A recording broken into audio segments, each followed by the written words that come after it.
But folks, I think I'm here right now just to prove to everyone in the audience, for those of you who are wondering, can I really do this? I think when I get done, you're going to realize you're going to go out and tear this business up. And this little lady right here can do this business, okay? Understand that. Because, many of you have heard my story.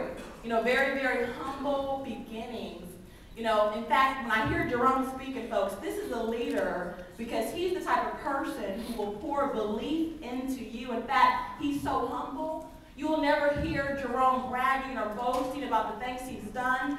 But see, he has a tremendous vision. And I remember the first time he met me, he had a chance to hear me speak a little bit. And he told me, he poured into me. He said, you know what, you're going to be someone special in this company. And see, that was very important to me at the time because at the time, like Arlen said, I was very shy. I was an introvert. I was scared to talk to people. I was scared of rejection. But here you have this man right here telling me that I'm going to be one of the top female earners in network marketing. See, he gave me the belief that I needed.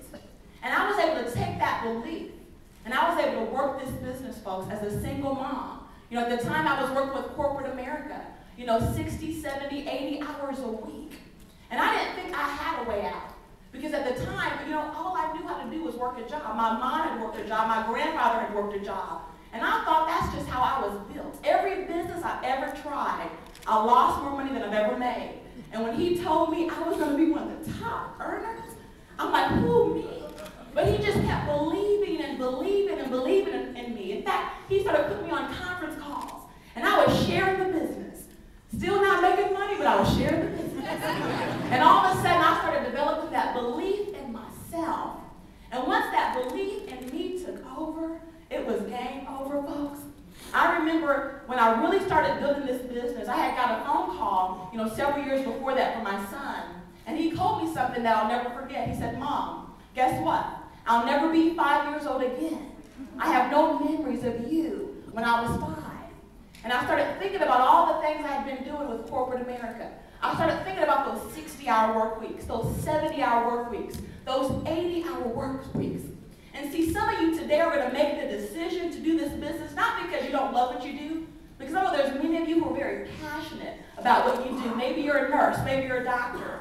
But see, the real decision in me came to really build this business once I had the belief was the fact that I knew my job did not appreciate me.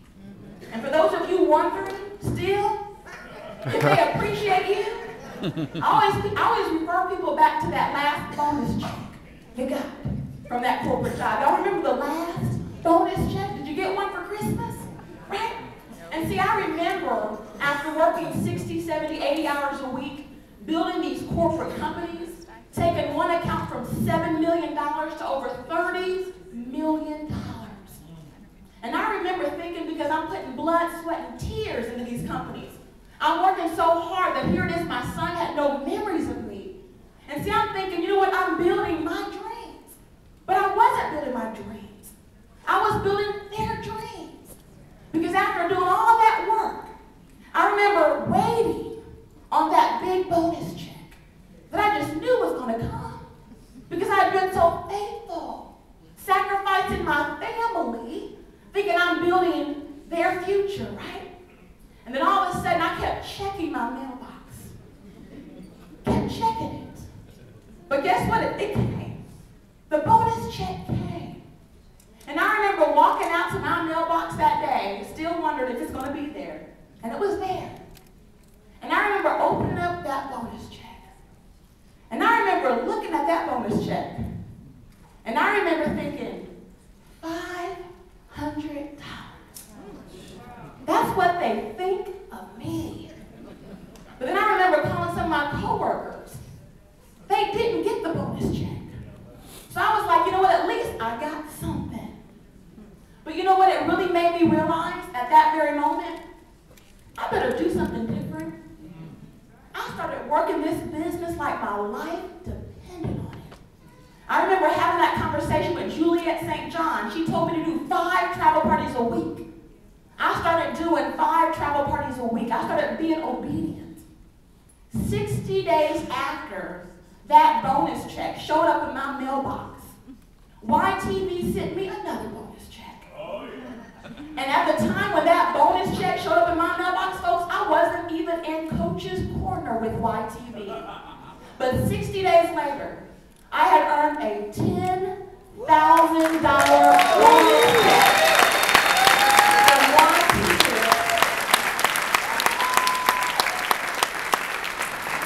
All of a sudden, when I opened up that check, and I realized here I am still working 60 hours for that corporate job, and I'm working YTV part-time, I knew that it was time for me to make a decision.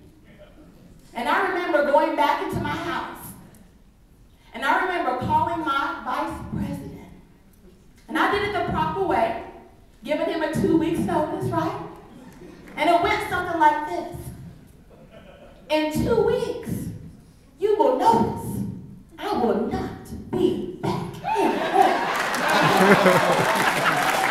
And I remember going on to build my YTV business. I remember going on to becoming a director. And I remember whenever we were building this business, and all of a sudden, see, when you have exponential growth, all of a sudden you start looking better than what you are. And I remember there were times when checks started showing up. And I started just asking, am I even worthy of this? I mean, there was so much income coming in. I remember all that. And then I also remember when everything shook up in California. And all of a sudden, guess what? When you don't have exponential growth, all of a sudden you start looking worse than you really are. I remember the checks not being so big. I remember them getting a little bit smaller. But see, here's what I also remember. See, for the people who left YTV, see, when the YTV had us in what we call the land of milk and honey, and we had that, nobody called Scott and Coach and said, guess what, you're paying us too much money. I'm not really worth that, Scott. I'm not really worth that, Coach. But see, all of a sudden, things got a little bit tough. And all of a sudden, what you thought you were worth, you weren't worth. Because see, their compensation plan only got better and better. See, through the storm, they gave us increase. Yes. Right? Through the storm, they gave us more. And so when I look at that as, you know what, I'm the type of person, I always tell people all the time, I'll be the last person standing, and that's what it takes. Because I believe in the leadership of this company. See, prior to YTV, I didn't have a way out. See, this company took a 33-year-old single mom and allowed her to retire. Allowed her to wake up when she finishes sleeping. Allowed her to be there and help build my son to be the man that he is today. That's what this company did for me and my family. And now all of a sudden, here you have Coach. You have Scott. People of integrity. People who would lay it all on the line for us. And they ran into a fight. And here we are with our generals there at the front battle line. And we have people around us who we thought were soldiers. We thought they were generals. But all of a sudden, whenever the